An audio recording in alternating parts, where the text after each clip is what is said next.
औज़ुबिल्लाहि मिनश्शैतानिर्रजीम बिस्मिल्लाहिर्रहमानिर्रहीम व यसअलूनका अनिल माहिज़ी, और वो आपसे पूछते हैं हैज़ के बारे में। कुल कह दीजिए हुवा अज़न, अज़न का मतलब गंदगी है। फ़ातज़िलू बस छोड़ दो, निसा औरतों को फिल माहिज़ी हैज़ में, अलग हो जाओ उनसे। वला तकरबू हुन्ना, और उनके करीब ना जाओ। हत्ता यहाँ तक के यतहुरना वो पाक हो जाएं। फ़ैज़ा ततहुरना ततहरना, जब वो हो जाएं पाक। ततहरना फ़तूहुन्ना, बस आओ उनके पास। मिन हैसो अमरकुमुल्लाह हो, जैसे अल्लाह ने तुम्हें हुक्म दिया है। इन्नल्लाह युहिब्बुत तव्वाबीना, बेशक अल्लाह मोहब्बत रखता है तौबा करने वालों से। व युहिब्बुल मुततहरीन, और पाक पाकीज़ा रहने वालों से। हैज़ के मामले में जो है ना अफरात व तफरीद थी, यानी कुछ तो हैज़ के दिनों में औरत को बिल्कुल ही अछूत समझ लेते थे कि घर से बाहर चली जाओ, किसी चीज़ को हाथ नहीं लगाना, ये हो जाएगा वो हो जाएगा, सब कुछ नापाक हो जाएगा। और कुछ कहते थे बस ठीक है, लगे रहो, चलते रहो जैसे चल रहा है। तो इस्लाम ने कहा कि ना तो जैसे चलते रहे वो चलता रहे, और ना ही बिल्कुल आपने उसको अलग कर देना है। बस सिर्फ जो है कि जिस्मानी ताल्लुक़ कायम नहीं करना, यानी हैज़ के दौरान में जिस्मानी ताल्लुक़ कायम नहीं करना, बाकी साथ बैठना मिलना खाना पकाना ये वो कोई इशू नहीं है। और हैज़ के दौरान में ज़ाहिर है नमाज नहीं पढ़ सकती औरत, रोज़ा नहीं रख सकती, कुरान पाक की तिलावत नहीं कर सकती, नजासत है ना, नापाकी है। निसाउकुम हरसुन लकुम, तुम्हारी औरतें तुम्हारी खेतियाँ हैं। ज़ाहिर है पैदावार होती है, और उस दौर में तो ज़ाहिर है जिसके ज़्यादा बच्चे होते थे वो समझते थे ज़्यादा तगड़ा है। फिज़िकल दौर था ना, फिज़िकल लड़ाई का दौर था। जिसके जितने बच्चे हैं जंग में समझो उसका उतना मकाम है। तो कोशिश होती थी कि ज़्यादा से ज़्यादा बच्चे जो हैं वो पैदा किए जाएं, क्योंकि बहुत से बच्चे उस दौर में बीमारियों से मर जाते थे, बहुत से जो है जंगों में मर जाते थे, दुश्मनियों में मर जाते थे।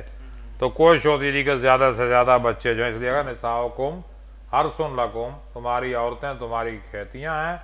फ़ातू बस आओ हरसकुम, अपनी खेतियों में, अन्नाश तुम जैसे चाहो।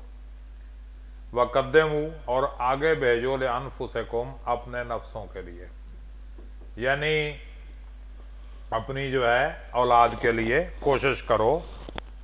वत्तकुल्लाह, अल्लाह से डरो। वालमू, जान लो, अन्नकुम मुलाकूहु, तुम उससे मिलोगे। बशरिल मोमिनीन, और क्या करो मोमिनीन को खुशखबरी सुना दे। वला तजालू, और ना बनाओ अल्लाह का उर्दतन, उर्दतन निशाना, ले ऐमानिकुम, अपनी कसमों का, यानी कसमों का निशाना ना, अल्लाह दी कसम है, अल्लाह दी कसम है, अल्लाह दी कसम है, ये काम नहीं करना हर बात पर। अन तबर्रऊ, कि तुम मुत्तकी परहेजगार बनो, नेकी करो। व तत्तकू, परहेजगार बनो। व तुस्लिहू, और इस्लाह कराओ, बैनन्नास, लोगों के दरमियान। वल्लाहु समीउन अलीम, अल्लाह सुनने वाला और जानने वाला। फजूल कसमें नहीं उठानी। ये बाइबल में जो 10 अहकाम है ना तो मूसा अलैहिस्सलाम के, उनमें यह भी हुक्म है कि तुम अपने खुदावंद खुदा का नाम बेकार नहीं लेना, फजूल नहीं लेना। और फजूल कसमें उठाने से ज्यादा फजूल कौन सा तरीका है। ला युआखिजुकुमुल्लाह, नहीं पकड़ेगा अल्लाह तुम्हें, बिल्लग़्व फी ऐमानिकुम, तुम्हारी लग़्व कसमों के बारे में, फजूल बेकार कसमें जिनका कोई मकसद ही नहीं है, एवं ही कसम आदतन कसमा खादी रखो। वलाकिन, लेकिन युआखिजुकुम, वो तुम्हारा मुआखजा करेगा, बिमा कसबत कुलूबुकुम, जो तुम्हारे दिलों ने कमाया, यानी पकियां कसमा, यानी आदतन जो कसमें उठा रहे हैं उन पर तुम्हें सजा नहीं मिलेगी, लेकिन जो कसम तुमने पुख्ता उठाई और फिर तोड़ दी उस पर सजा मिलेगी। कफारा होता है ना कसम तोड़ने का। वल्लाहु गफूरुर रहीम, गफूरुन हलीम, और अल्लाह गफूरुन हलीम, बख्शने वाला बुर्दबार है। लिल्लज़ीना यूलूना मिन निसाइहिम, वो जो ईला करते हैं अपनी औरतों से।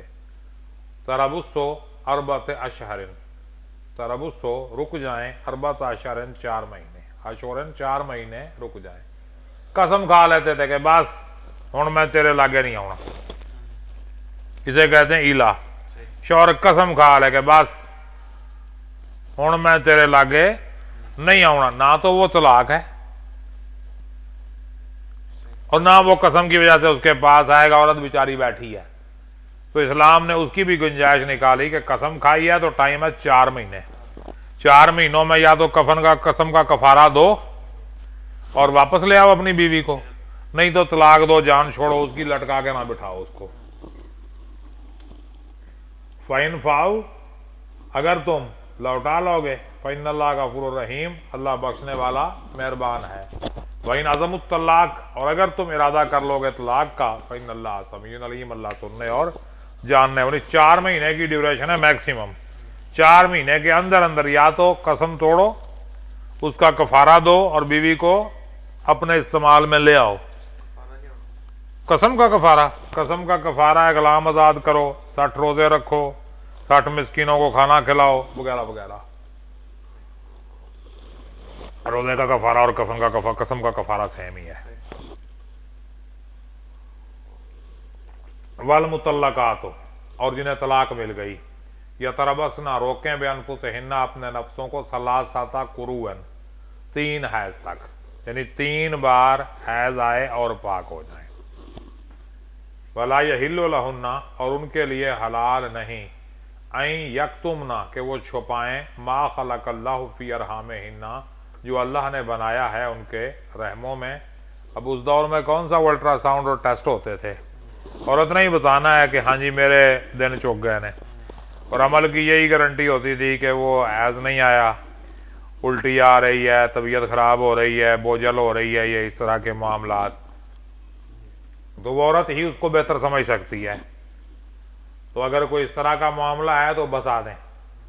इन कुन्ना युमिना बिल्लाहि वल यौमिल आखिर, अगर वो ईमान रखती हैं अल्लाह पर और आखिरत के दिन पर, व बऊलतुहुन्ना, और उनके शौहर, बऊलतुहुन्ना, उनके शौहर क्या हैं, तो हुन्ना अहक को ज़्यादा हकदार, बिरद्दिहिन्ना, उन्हें वापस लौटाने के, फी ज़ालिका, इस दौरान में, यानी वो जो मुद्दत है। इन अरादू इस्लाहन, अगर वो इस्लाह का इरादा रखते हैं, वलाहुन्ना, और उनके ज़िम्मे है, मिसलुल्लज़ी, उसके मिसल, अलैहिन्ना बिलमारूफ, जो मारूफ तरीके से है, यानी तलाक दे के उसे डंडे मार के घर से नहीं निकालना, बल्कि इद्दत शौहर के घर में ही करेगी बीवी। शौहर उसका खर्चा भी देगा, सारा कुछ करेगा, और इस दौरान में अगर वो रुजू करना चाहे तो मोस्ट वेलकम कर सकता है।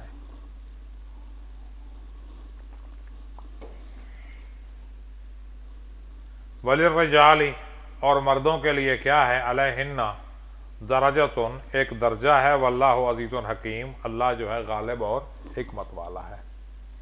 यानी औरत को तलाक देने के बाद घर से नहीं निकाला जाएगा, इद्दत उसने अपने शौहर के घर में ही गुजारनी है। फर्स्ट तलाक अपने शौहर के घर, सेकंड तलाक शौहर के घर, उसके बाद अगर तीसरी तलाक दे दी देन उसने शौहर के घर नहीं रहना, क्योंकि तीसरी तलाक के बाद इद्दत की गुंजाइश नहीं, रुजू की गुंजाइश नहीं है। फर्स्ट तलाक दे दी, क्योंकि अहले हदीस और अहले तशय्यो के नज़दीक एक नशिस्त में जितनी मर्जी तलाक़ें दे दें एक ही काउंट होगी। एक नशिस्त में आप 500 बार भी तलाक दे दें तो वो एक काउंट होगी। और अहनाफ के नज़दीक जो है एक नशिस्त में दी हुई 3 तलाक़ें 3 ही काउंट होंगी और वाक़े भी हो जाएंगी। तो ये फ़र्क है फ़िक़ह में, अहले हदीस में और अहले तशय्यो में, कि तलाक के मामले में कि वो 3 को 1 गिनते हैं और ये 3 को 3 गिनते हैं। ठीक हो गया। उनके पास अहदीस हैं, ये तलाक व मर्रतान वाली आयत वो बयान करते हैं इस रेफरेंस में, और अहनाफ के पास हजरत उमर का कौल है, उन्होंने कहा कि 3 तलाक़ें बाइन हैं।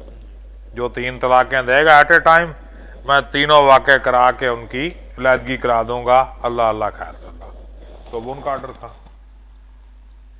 तो अहले हदीस क्योंकि वो हदीस को फॉलो करते हैं, हदीस उन्हें मिल जाती है, तो इसलिए वो उस चीज़ को छोड़कर हदीस को फॉलो करते हैं और 3 को एक ही काउंट करते हैं। और अहले तशय्यो उनका वैसे ही हज़रत उमर से इख्तलाफ चलता है, तो इसलिए वो उनके फैसले को क्यों मानेंगे, तो वो भी हदीस की तरफ ही जाते हैं कि 3 तलाक जो है वो एक ही काउंट होगी।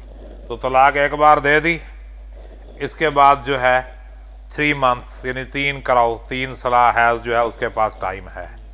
3 के दौरान अगर उसने कर ली, रुजू कर लिया, तो वो ठीक है, ख़त्म हो गई तलाक और वो रुजू में आ गया। लेकिन जो एक तलाक दिया वो एक बार हक इस्तेमाल हो चुका है, फिर अगर तलाक दे दी फिर वो इद्दत में आ जाएगी, उस दौरान में फिर रुजू का अख्तियार है। यानी कि फिर इद्दत में आएगी, उसको जो ड्यूरेशन होगा 3 है इसका, हाँ जी, वो उसको पूरा करना, वो उसे पूरा करना पड़ेगा। उस ड्यूरेशन में अगर रुजू कर ली ओके, अगर रुजू नहीं की तो फिर अलहदगी हो जाएगी। यानी कि पहली तलाक दे दिया, 3 है इसके बाद पहली तलाक दे दी यानी एक मरतबा तलाक दे दी, मतलब एक दफा छट्टा मार देता है। एक बार दिया चाहे 50 बार दिया, एक बार अगर तलाक वाक़ हो गई तो उसके बाद इद्दत होगी, इद्दत काटनी पड़ेगी। इद्दत काट के क्या होगा, इद्दत के दौरान अगर शौहर ने रुजू कर लिया वेल एंड गुड, अगर उसने रुजू नहीं किया, इद्दत मुकम्मल हो गई तो उनके दरमियान अलहदगी हो गई। अब अगर बीवी चाहे तो किसी और से शादी कर ले और चाहे तो वापस अपने शौहर से भी कर सकती है। सही, क्यों कि एक तलाक दी गई है। इसके बाद अगर इद्दत के दौरान में, इद्दत के दौरान में रुजू नहीं की और 1 महीने बाद दूसरी तलाक दे दी, वो सेकंड वाक़े हो गई। इसके बाद इद्दत नई नहीं होगी, इद्दत नई होगी रुजू के बाद। रुजू नहीं हुआ, दौरान इद्दत दूसरी तलाक दे दी, वो वाक़े हो गई, दूसरी वाक़े हो गई।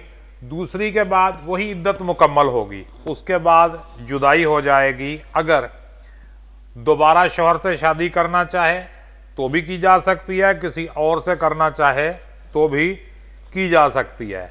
लेकिन अगर तीसरी तलाक भी दे दी, तीसरी भी, तो फिर रुजू का हक ख़त्म हो गया, निकाह सानी का हक भी ख़त्म हो गया, फिर हलाला होगा। और हलाला भी इस तरह नहीं जिस तरह करवाया जाता है इन नेचुरल प्रोसेस। औरत ने कहीं और शादी कर ली, वहाँ नहीं उसका निभाव हुआ, उसने भी तलाक दे दी, बस फिर कहाँ होगा, फिर अगर वो पहले शौहर की तरफ लौटना चाहे तो वो लौट सकती है। दैट इज कॉल्ड हलाला इन नेचुरल प्रोसेस। और अगर हम प्री प्लान्ड हलाला बनाएंगे जिस तरह होता है, तो प्री प्लान्ड हलाला जो है ये नाजायज़ है, हराम है, दीन के साथ मजाक है। जिस तरह बनी इसराइल वाले मछलियां पकड़ते हुए करते थे, बनी इसराइल वालों ने किया था ना मजाक, है मछलियां सब्बत को नहीं पकड़नी, उन्होंने कहा सब्बत रू नहीं फाड़ दे। एक दिन पहले ही वो जो है ना लगा के आ जाते थे वहां पे जाल शाल, तो सब्बत वाले दिन मछलियां आ जाती थी उसमें, अगले दिन जाके पकड़ लेते थे। तो ये इस तरह का चक्कर है, और अगर ये नहीं ये करेंगे तो ये जायज़ नहीं है हलाला। बल्कि शरीयत तो सहूलत बड़ी देती है, यानी इतनी गुंजाइश मौजूद है कि अगर ने आपने 3 मरतबा एटम बम गिरा दिया है तो फिर भी वो 1 काउंट होगा। फिर आपको मोहलत है, टाइम है, फिर सोचें, गौर फिक्र करें, फिर एक बार फिर आपने बम फेंका है। और फिर मजे की बात यह है कि तलाक पे गवाह भी जरूरी है। हाँ, तलाक पे गवाह भी, 2 आदिल गवाह, ये हदीस के मुताबिक, कुरान की आयत के मुताबिक सूरत तलाक यही कहती है। सूरत तलाक अगर आप खोल के देखें ना तो यही कुछ है उसमें, सारा क्लियर कट सूरत तलाक में ये वो मौजूद है चीज़। मैं दिखाता हूँ आपको सूरत तलाक, ये देखें हमारे सामने है सूरत तलाक। बिस्मिल्लाहिर्रहमानिर्रहीम। या अय्युहन नबियो, है नबी, इज़ा तलक़्तुमुन्निसा, जब आप तलाक दें औरतों को, फत्तल्लिक़ूहुन्ना लिइद्दतिहिन्ना, उन्हें तलाक दें उनकी इद्दत पर। इद्दत किस तरह है? यानी आपने उस वक्त तलाक देनी है जब वो हैज से पाक हो चुकी हो, हैज के दौरान नहीं देनी, हैज से पाक हो चुकी हो और उस महीने में आपने उससे इंटरकोर्स ना किया हो, उस महीने में आपने इंटरकोर्स भी नहीं किया। ये सुन्नत तरीका है तलाक देने का जो नबी पाक ने हमें बताया है। नबी पाक ने ये नहीं कहा कि पटा चढ़ा कर छठा मार दो। सुन्नत तरीका बताया नबी पाक ने कि आपने तलाक किस तरह देनी है कि हैज से पाक हो औरत, और उस जो महीना है, वो जो ड्यूरेशन है पाक होने की, उस ड्यूरेशन में आपने इंटरकोर्स भी ना किया हो, फिर आप तलाक देंगे। बेरजू का हक भी है। वह हसूल इद्दता, और इद्दत को गिनो, काउंट करो। वत्तकुल्लाह, अल्लाह से डरो, रब्बकुम, जो तुम्हारा रब है। ला तुखरिजूहुन्ना, ना निकालो उन्हें, मिन बुयूतिहिन्ना, उनके घरों से, वला यखरुजना, और ना ही वो निकले, इल्ला अन यातीना बेफाहिशतिन मुबीनातिन, मगर वो आए खुली बेहियाई के साथ। यानी बेहियाई की वजह से आप उन्हें तलाक दे रहे हैं, फिर तो निकाल सकते हैं।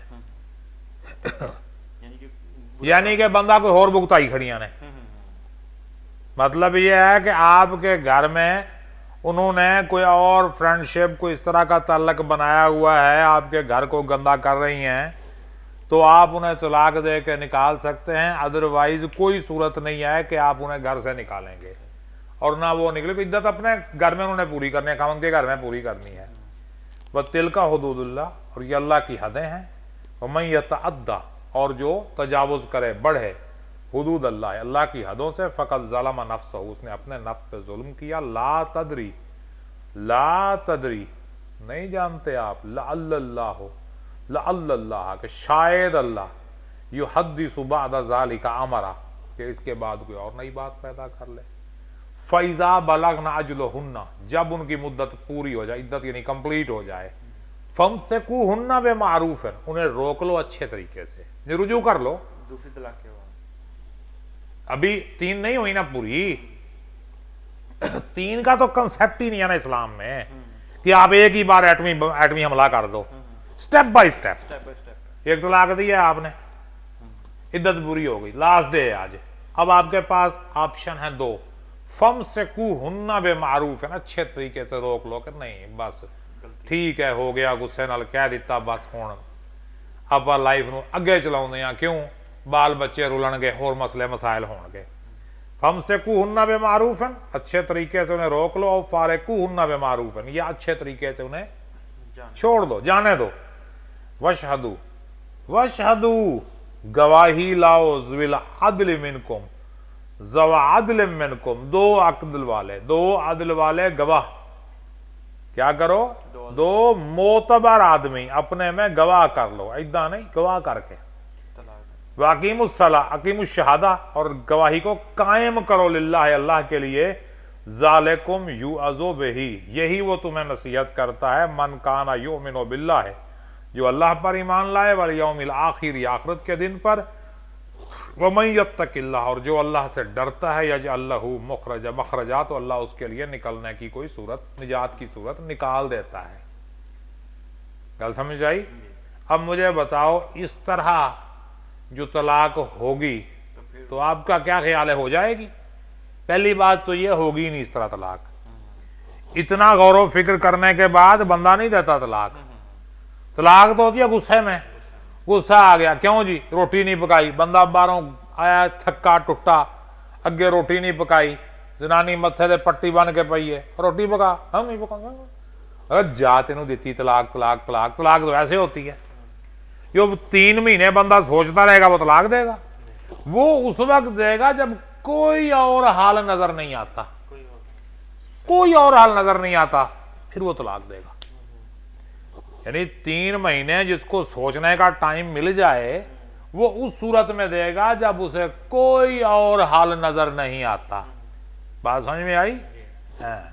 तो वो रिश्ता निभाने की है। इस्लाम बड़ा जो है ना वो रिश्ते को जोड़ना, अल्लाह नबी पाक ने फरमाया ना कि अल्लाह के नजदीक हलाल चीजों में सबसे ज्यादा गुस्सा दिलाने वाली चीज तलाक है। इससे हलाले की भी बहुत कम हो जाते हैं। हलाला तो फिर है ही नहीं ना, कोई गुंजाइश ही नहीं है। क्यों भाई, बात समझ में आई कि नहीं आई? अब इस हवाले से कोई सवाल आपके जहन में है तो पूछ सकते हैं। क्लियर हो गया। चलो शुक्र है क्लियर हो गया, ठीक है फिर।